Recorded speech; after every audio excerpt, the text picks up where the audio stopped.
Okay, so welcome everyone to tonight's meeting. If you would please, if everyone could mute themselves if you're not already, and we're going to stay muted through the program until we get to the end, and then we'll take some time to answer questions. So if you have questions during the program, if you wouldn't mind, please type them into the chat and we can address the questions after we hear our speaker this evening. So just to begin with, I'd like to say hello and thank you for being here. My name is Jessica Lorai, and I'm the program director at the Interfaith Center at Miami University. Our mission at the Interfaith Center is to invite people from diverse secular, spiritual, and religious traditions to participate in one another's practices in order to cultivate appreciative understanding and friendship. We seek to unify people around common moral, social, and ethical concerns in order to build a more just and equitable society for all. And tonight we are featuring our speaker, Leonard Perlmutter. And I'm going to read Leonard's bio because it's really, really exciting to me, the work that he's doing with the medical community. So Leonard Perlmutter is the founder of the American Meditation Institute and originator of National Conscience Month.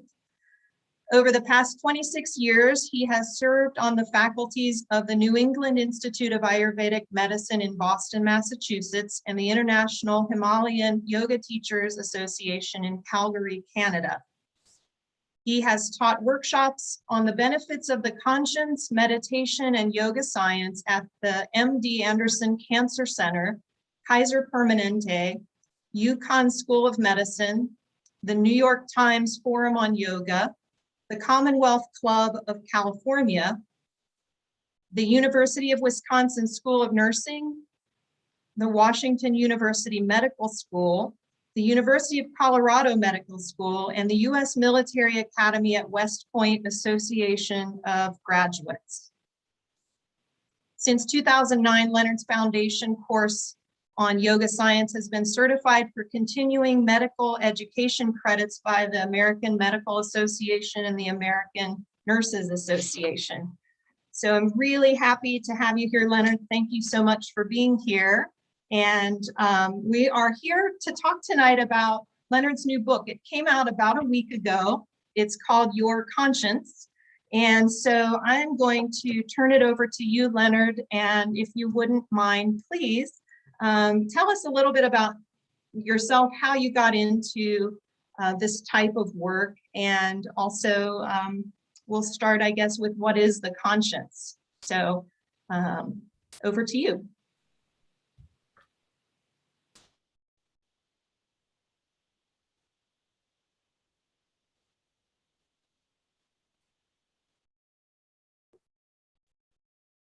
You're muted. Here we go.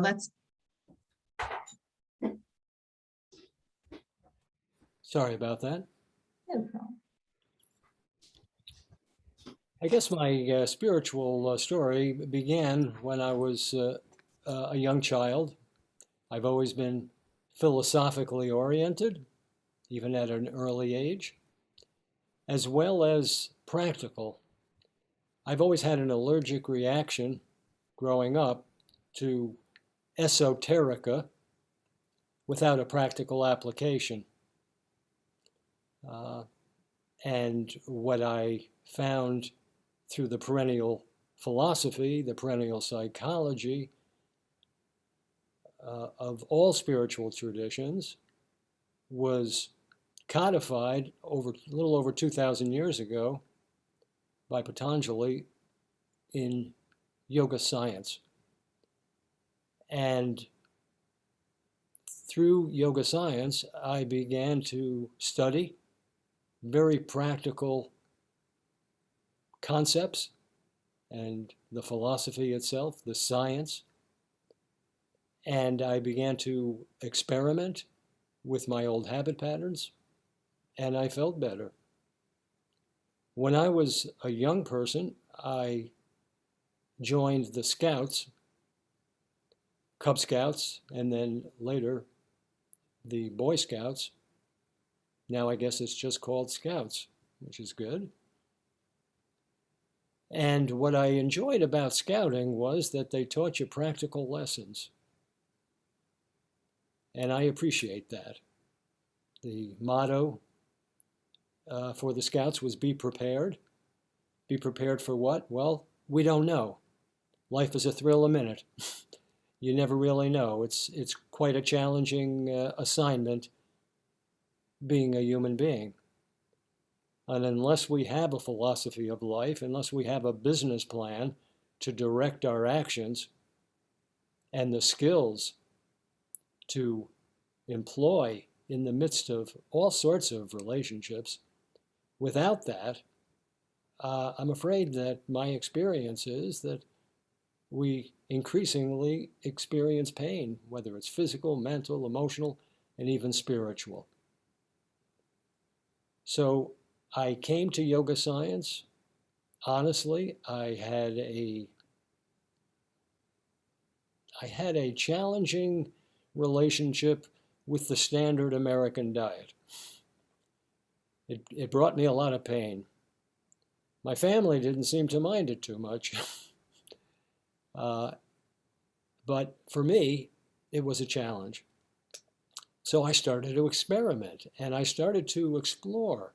And I found Ayurveda, the science of life, which was, it was so practical. And it taught me about my own personal body type, my body constitution, and what type of food is best for me, eaten at certain times, eaten in certain seasons. And as I gave up old habit patterns and food choices and added things that had the good housekeeping seal of approval, if you will, of my own inner wisdom through my conscience, I felt better. And I just kept on experimenting and following my nose. And that led me to work with coordinating and understanding the different functions of the mind, including the conscience, which is really what separates us from other animals. I know that most of us don't like to admit that we are an animal as a human being, but it's true. We're clever animals, but animals nonetheless. But there is a major differentiation between human beings and other animals, and that is the conscience, which has the capacity to reflect perfect wisdom from the superconscious mind at the center of consciousness and advise us the thought to think, the word to speak, and the action to take that will enable us to fulfill the purpose of our lives without pain. And I was attracted to that. And that brought me here today. Wonderful. Thank you for sharing that. And when you speak of the superconscious mind, is there a AKA also known as for that? Or I know there may be more than one term for that, but what would you say are some synonyms for the superconscious mind? Well, I guess you could call it GOD. I guess you could call it the center of consciousness, because within the center of consciousness, as far as I can tell from my experience, there exists an intuitive library of wisdom that we have access to through our conscience. Now, the conscience might be somewhat analogous in Christianity to the Holy Spirit or the Holy Ghost ideas. The point is that the human being is different from other animals because we have part of our mind that can go outside this matrix of the mind-body-sense complex, all the way to the center of consciousness in a blink of an eye, 24/7, to receive this wisdom. And the conscience has the capacity then to reflect that wisdom into our conscious mind so we can consciously be aware of it and do something with it. Okay. And since we've sort of defined what the superconscious is, can you give us a little better idea of what exactly is the conscience? The conscience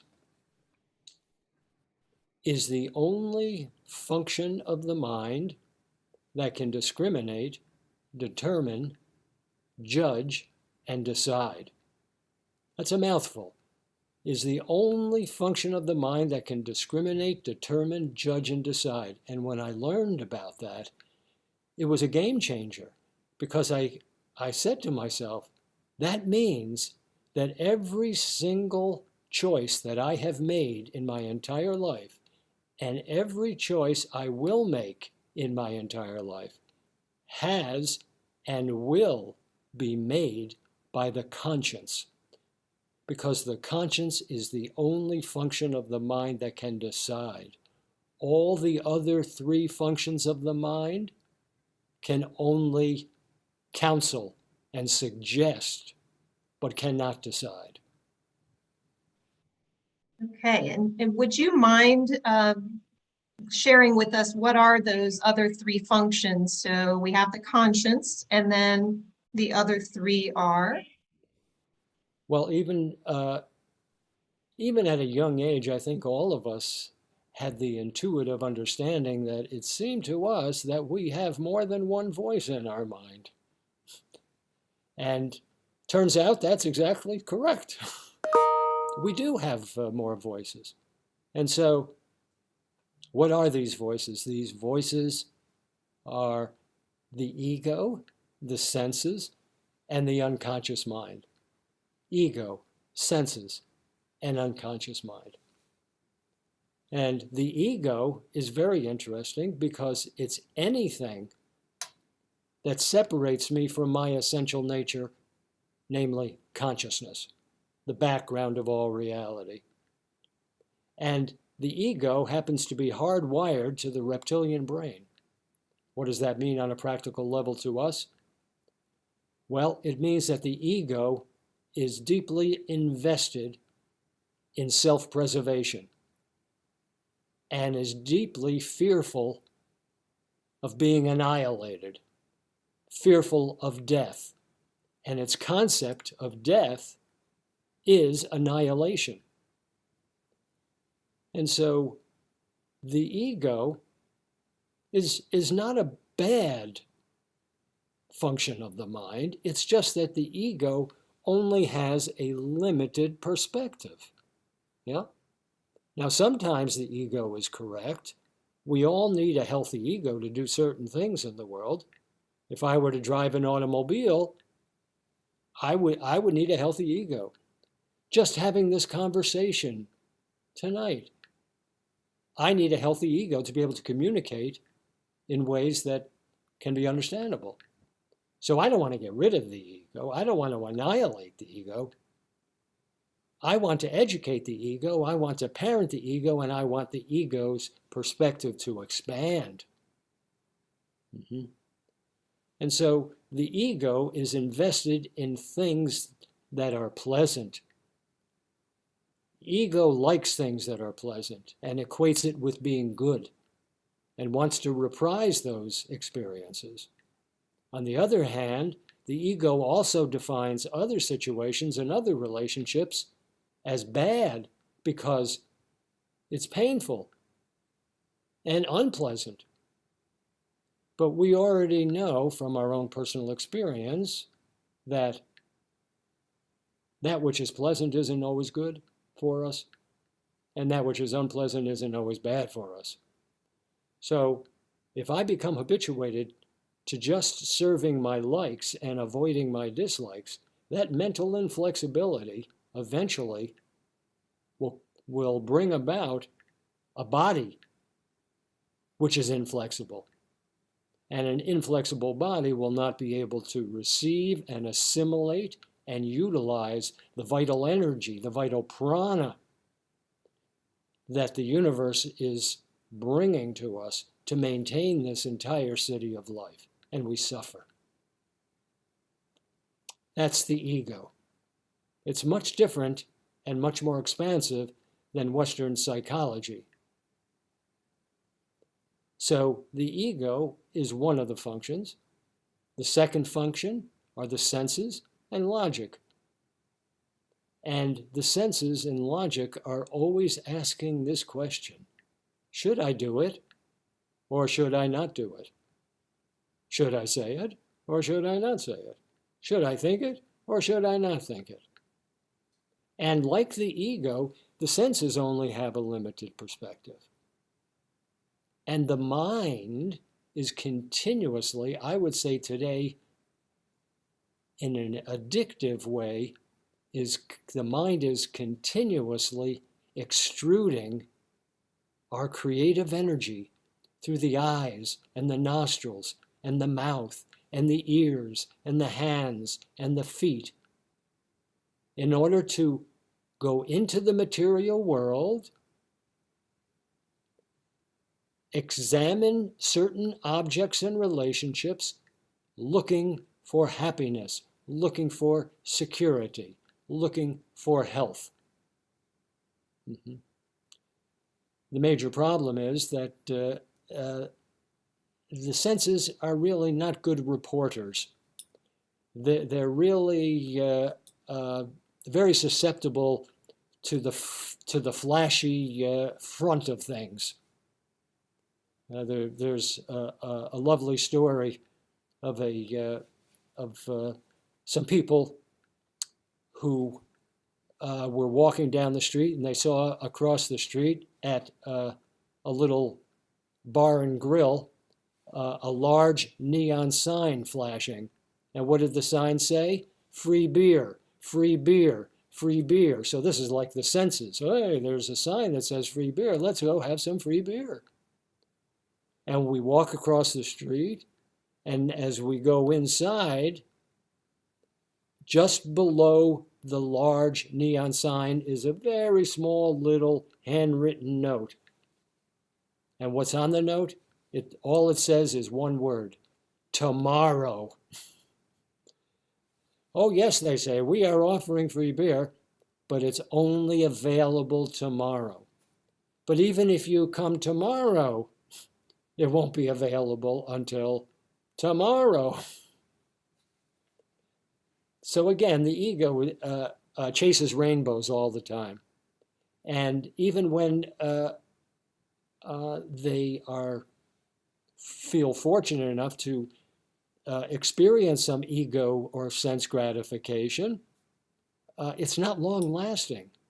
And generally speaking, it leaves some form of pain in its wake unless and until the conscience approves of the sense treat, or the ego gratification.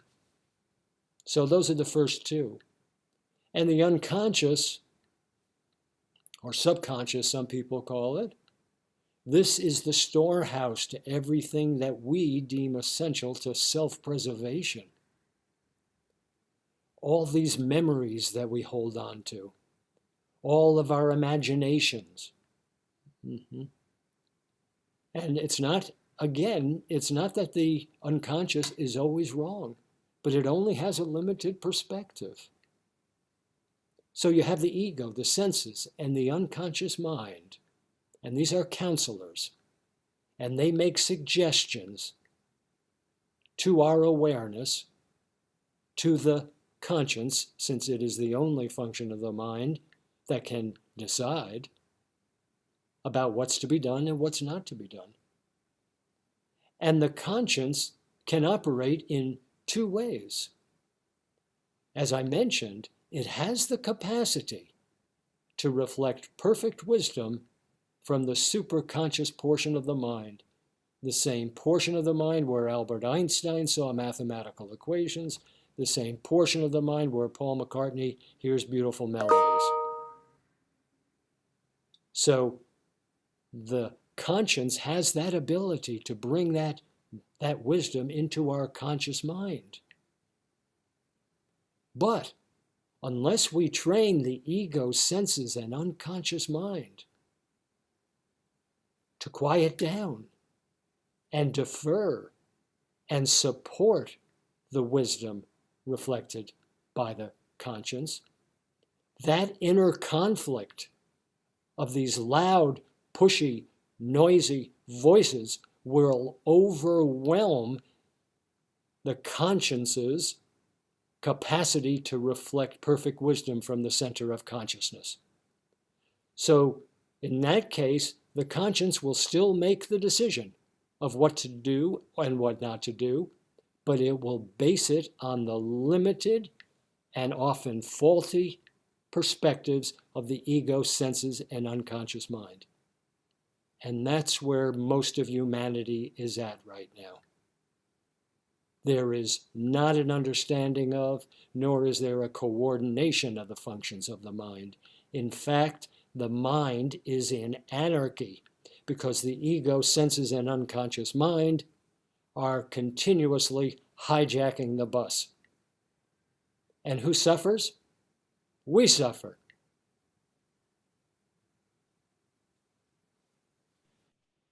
Yes, thank you for that explanation. And I've heard you refer to the ego, the senses, and the unconscious mind as, I've heard you refer to them as being a lot of noise, and that there's a quietness to the conscience. Could you maybe explain that a little bit more in depth? And I think it very much relates to what you just said, but I think it's a really, for me, it was an analogy. When I heard it, I thought, oh, that makes sense, and how we go about quieting things. Yes. Well, the ego, senses, and unconscious mind are pushy salespeople. Not that there's anything wrong with salespeople, but just a stereotypical concept.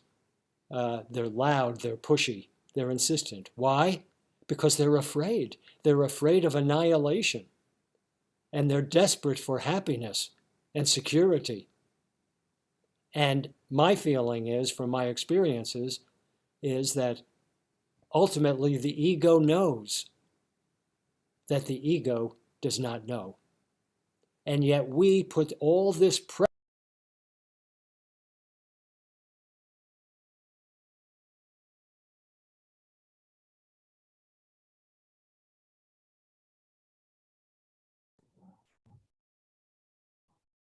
Somehow I got muted, eh?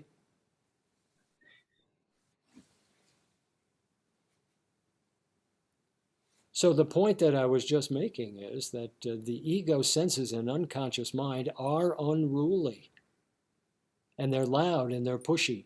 And they overwhelm the capacity of the conscience to reflect wisdom from the superconscious portion of the mind. In engineering, there is this classic dilemma between the noise and the signal. So the signal is only operating at a certain decibel level. The noise is much greater. The engineer is faced with the task of accentuating the signal through all that noise, but they can't increase the decibel level of the signal. And what they found that they could do, though, is turn down the noise. Turn down the noise. So that's what we try to do, turn down the noise of the ego, the senses, and the unconscious mind. We do that by parenting and making friends with the ego and senses and unconscious mind, and encourage them to do an experiment with us to see if it feels okay when they follow the wisdom of the conscience. And that leads to an entire scientific experimentation process. Because you see, the conscience only speaks in whispers. So unless we can create a little silence with the ego, senses, and unconscious mind, the conscience is not going to be able to reflect wisdom from the center of consciousness, and we suffer. And what does that process look like of this quieting and experimentation? Okay, this is what it looks like for me. And I'll say up front that I am not interested in trying to convince anybody who's listening tonight of anything. That's not my job, okay? I'm planting seeds here. You could call me Johnny Appleseed. I'm here to plant seeds, and if you are interested, don't believe me, put on your little doubting Thomas hat and be a good scientist and experiment with what you've learned to find the truth for yourself. So how do I do that? I invite and set an appointment with the ego senses, unconscious mind, and the conscience. When there's an issue that has to be resolved that requires an action, whether it's mental, verbal, or physical, I invite the ego senses and unconscious mind and the conscience to a meeting around the kitchen table. And I become the moderator. I'm the parent. And so I say, first to the ego, the question that we are debating right now is, we've just all finished dinner. Are we going to brush our teeth? We'll listen to the ego first. What do you say? And what does the ego say? You know, that's not real pleasant for me.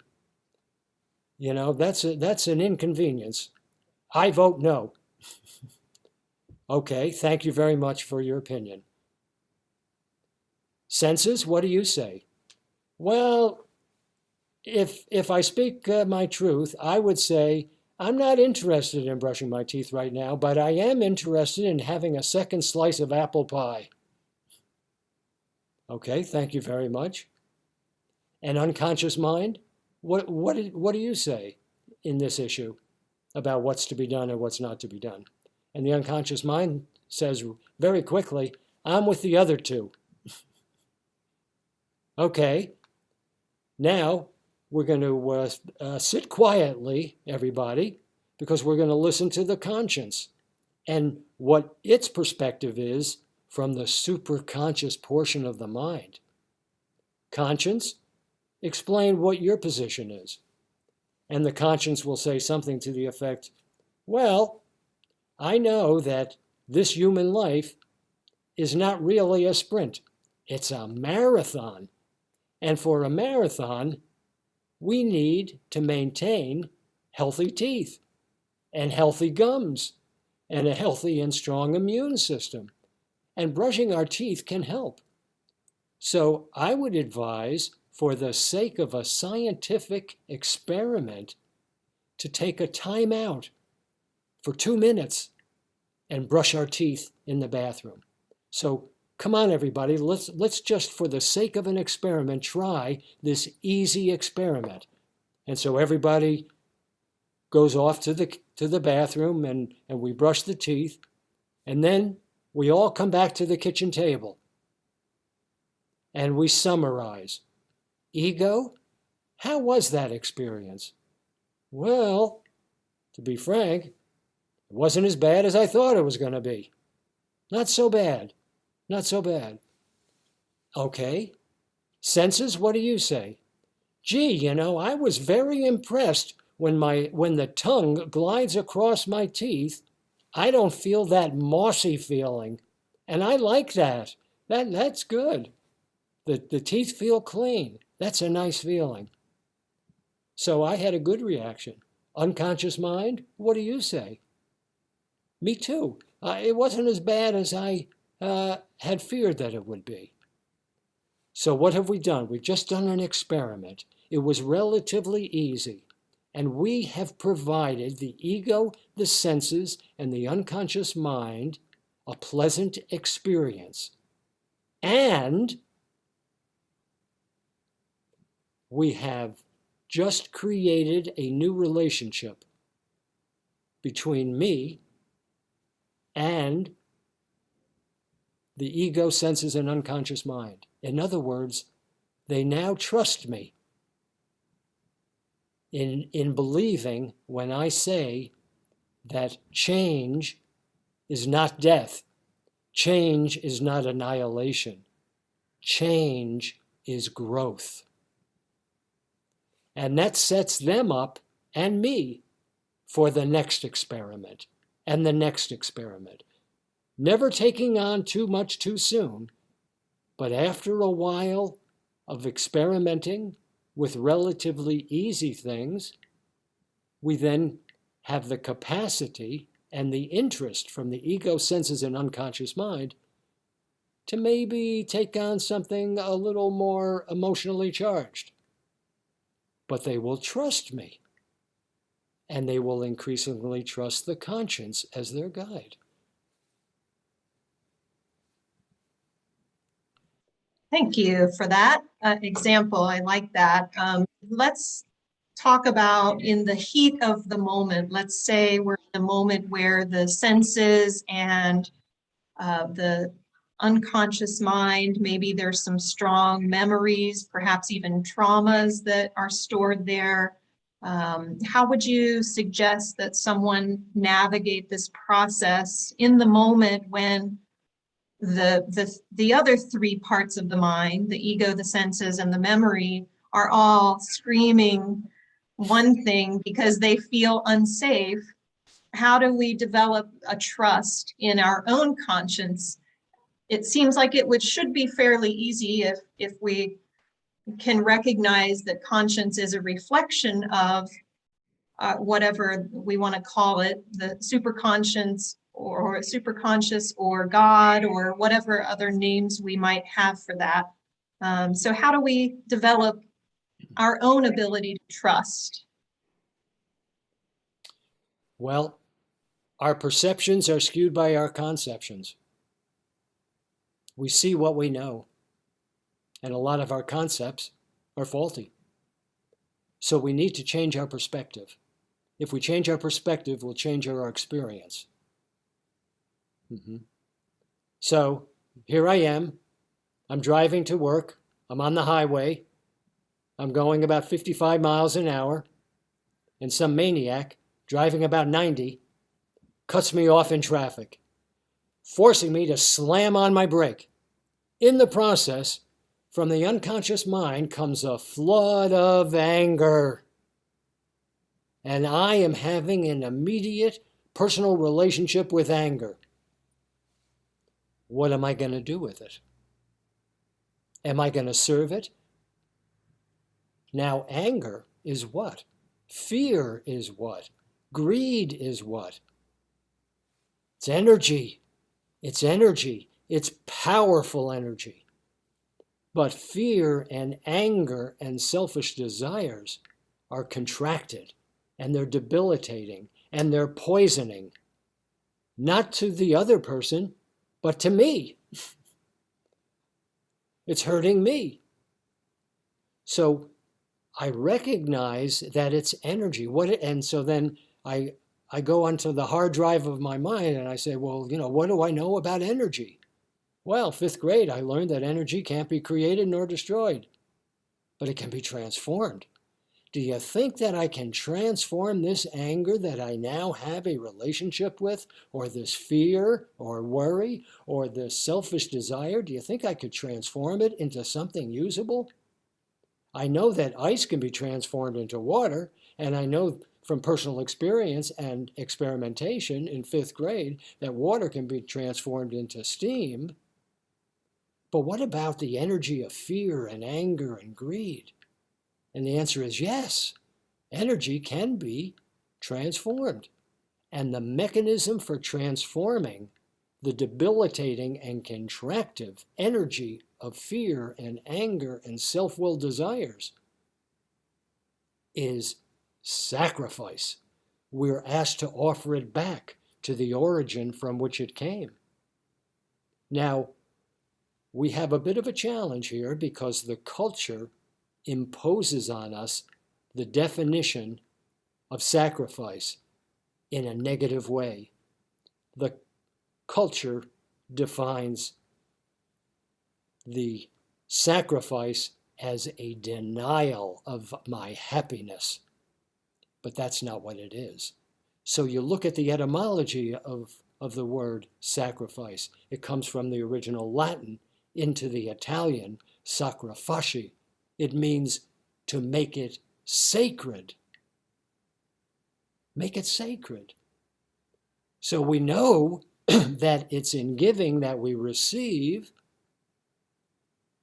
So if I can take this anger as I'm driving along the highway, contemplating whether I'm going to go after that fellow that just cut me off in traffic or not, and my blood is boiling, and the adrenaline is poisoning my entire physiology, if I can quiet down just for a moment and take that bundle of energy in the form of anger and offer it back to God or whatever concept of the supreme intelligence is most comfortable and familiar to me, it will automatically be transformed into strategic reserves of healing energy, an increase in my willpower, and an increase in my creative capacity.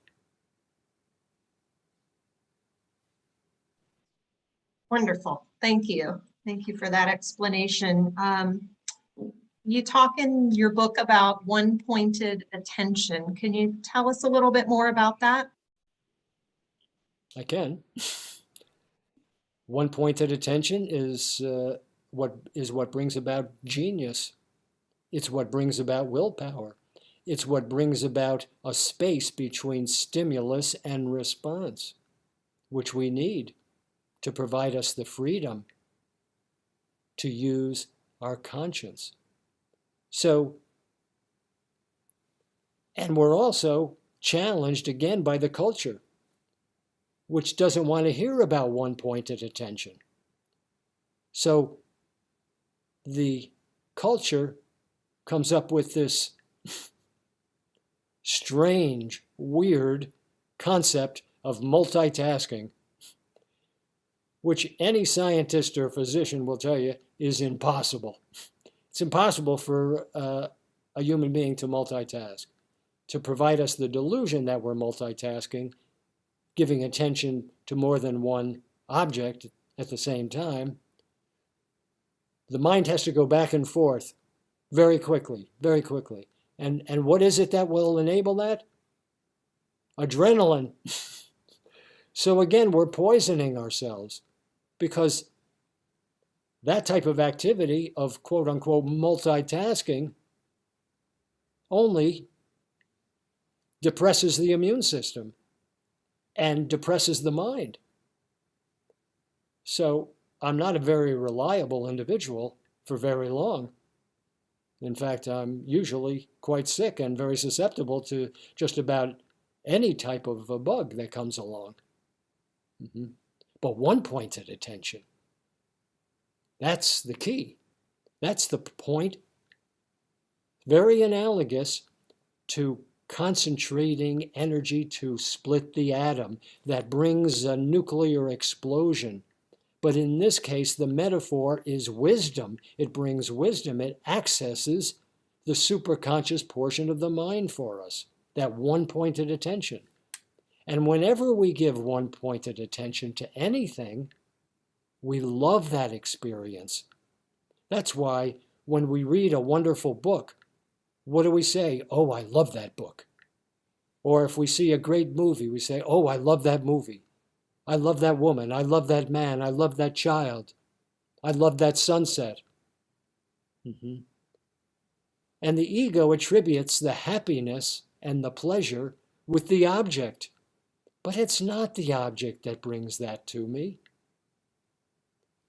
The fact that I have directed my mind in a one-pointed manner automatically brings this bliss and fullness, which is my essential nature, into my conscious mind. But the ego attributes the experience to the object. Oh, it's the new car that made you happy. Oh, it's your child when he agrees with you that made you happy. And so this one-pointed attention seems to be leading us toward meditation. So can you share with us how meditation plays into this? Perfectly. That's how it fits in, just perfectly. The whole system is just perfect. It's just we just have to stop and pay homage to these women and men, countless women and men. We don't know their names, but they spent years dedicated to experimenting with their own conscience to come up with this science for our benefit that we can use today. So that's critically important. State your question again just one more time, Jessica, if you will. Sure. We were talking about one-pointed attention and Meditation. how one-pointed attention kind of leads us into meditation. Sure. So when I give my attention to a mantra or even the breath in a breath meditation, if I can focus my attention, I am training the mind to be one-pointed. Because regardless of what the object is, the chosen object, we teach from a mantra-based meditation program perspective, but also use the breath. So when the mind is one-pointed on the mantra or the breath, we automatically say to ourselves that any interceding distraction is going to be honored, witnessed, and sacrificed. And then we bring the mind back to the object of our attention, be it the mantra or the breath. So we gain the skill and the tool of one-pointed attention. That one-pointed attention then creates a space between stimulus and response. And what exists between that stimulus and response? Freedom to redirect our attention to our conscience, to access superconscious wisdom, to know what's to be done and what's not to be done. So that means that in meditation, we learn the skills of one-pointed attention, detachment, increasing the space between stimulus and response, and discrimination, because we access more and more wisdom from the superconscious portion of the mind. And as we experiment with that through our meditation, we also build the muscles of willpower. So meditation trains us with one-pointed attention, detachment, wisdom, and discrimination, and willpower. Once I have those tools gained in seated meditation, I can then take them with me in the midst of every single relationship to encourage me and enable me to base my outer actions on my inner wisdom reflected by my conscience. Thank you. That's a beautiful explanation. We can open it up to questions. If anyone wants to ask a question verbally, raise your hand, please. Or if you have a question you'd like to type in the chat, feel free to type that in there and I'll be happy to read it for you. Any questions, anyone?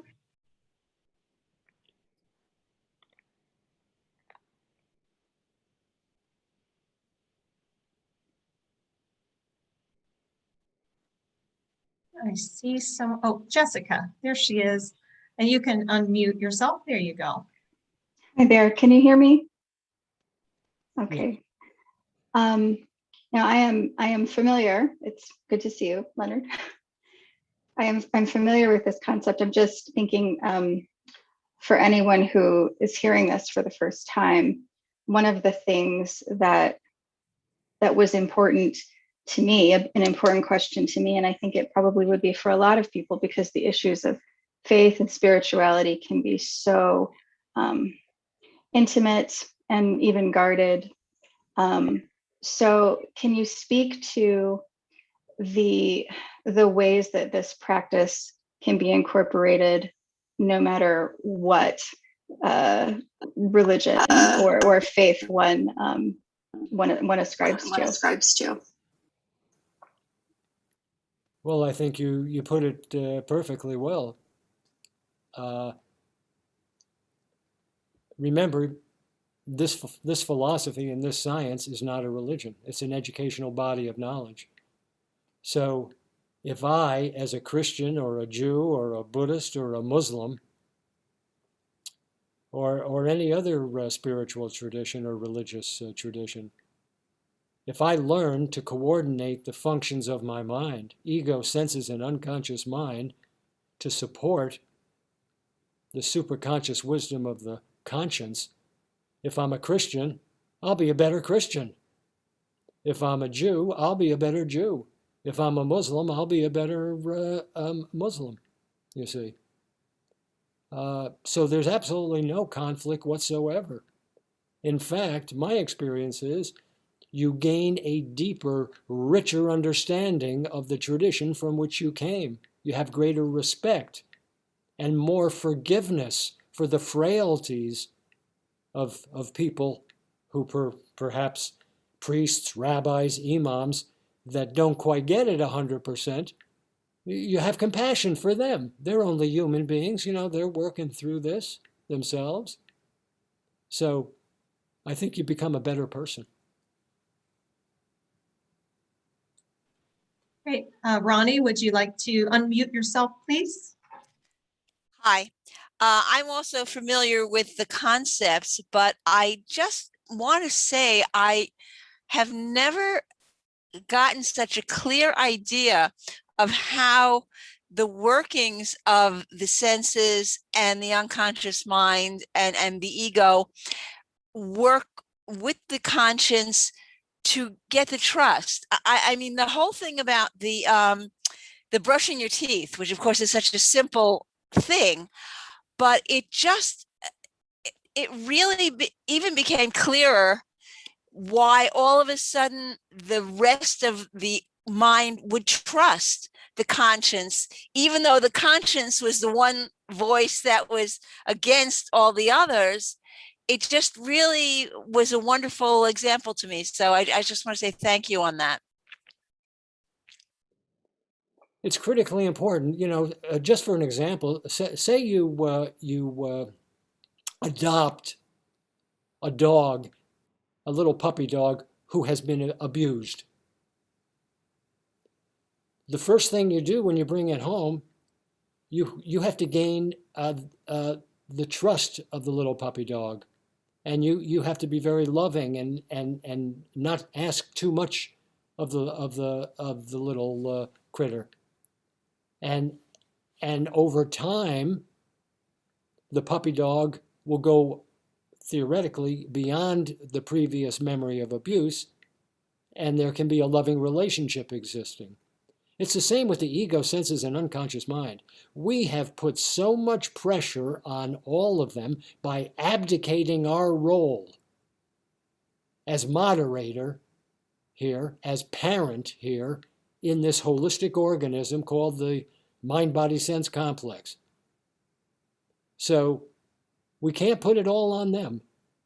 They've arrived at their ignorance honestly. And much of the faulty concepts that they have, they got from my mother, my father, my grandmother, my grandfather, kids I went to school with, teachers, celebrities, who knows who, politicians. So then it really begs the question, if I have all these faulty concepts that I have picked up from somebody else, whose life am I living? And what about that work of art that I have the potential to create in this world? Is the music going to die before it has a chance to blossom for the world to hear? I think not. I vote no. Let's hear the music. Let's create the work of art, each of us, because that's what the world needs. That's what the world needs. And I have to say that we have a situation with our educational institutions, because our educational institutions have emphasized memorization and recitation in learning. If you can memorize the curriculum presented throughout a semester and then are tested on it and can recite it, at the end of the program, you can get a degree. And that will get you what? Maybe a better job, more money. But you're still going to be in pain. The mind is still going to be uncoordinated, and inner conflict is always the mother of all problems.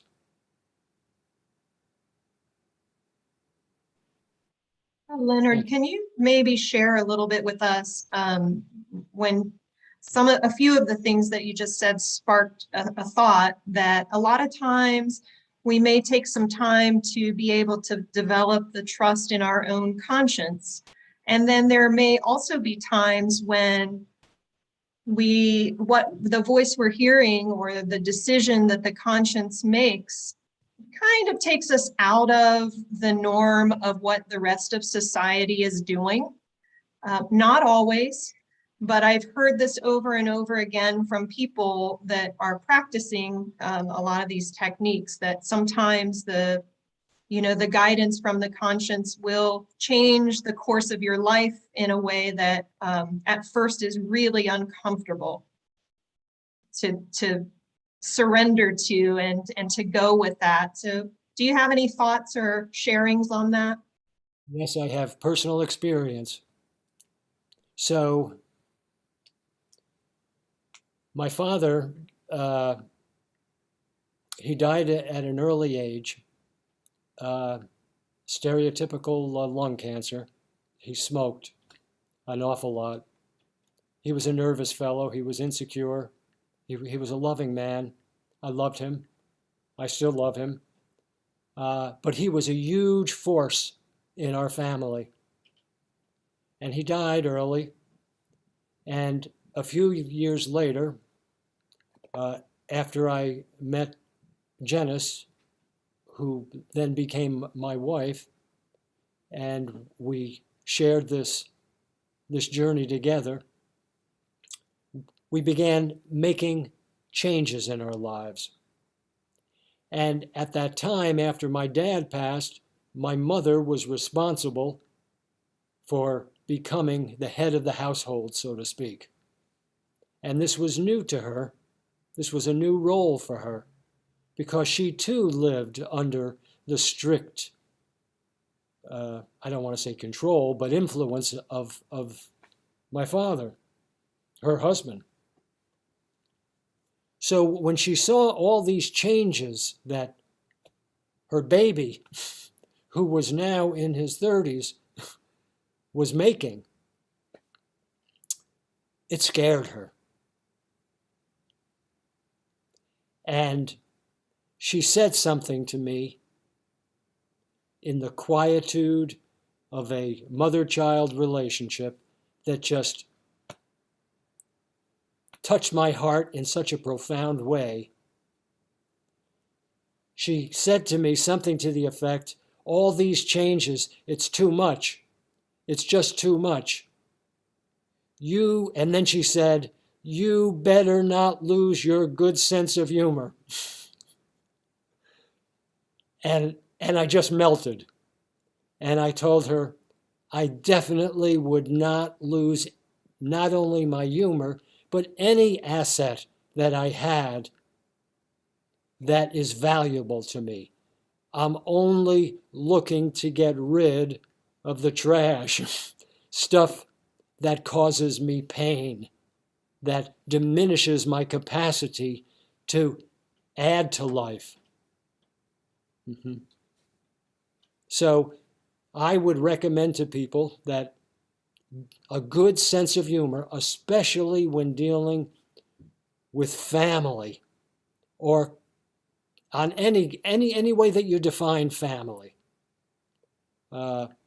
any group, any organization, if you can use humor, not to be sarcastic and critical, because that can also often have a poison tip, but just loving, just to bring a smile to people, have their belly laugh.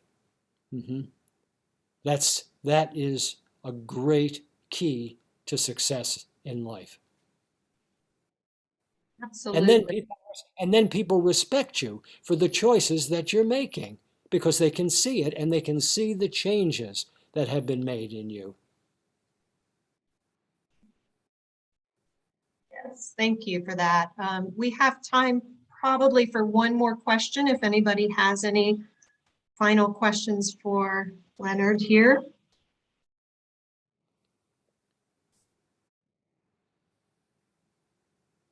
And if not, Leonard, can you share with us how people can learn more about your teaching? Sure. We have two websites. One is for the book and one is for the teaching. Of course, they're really one.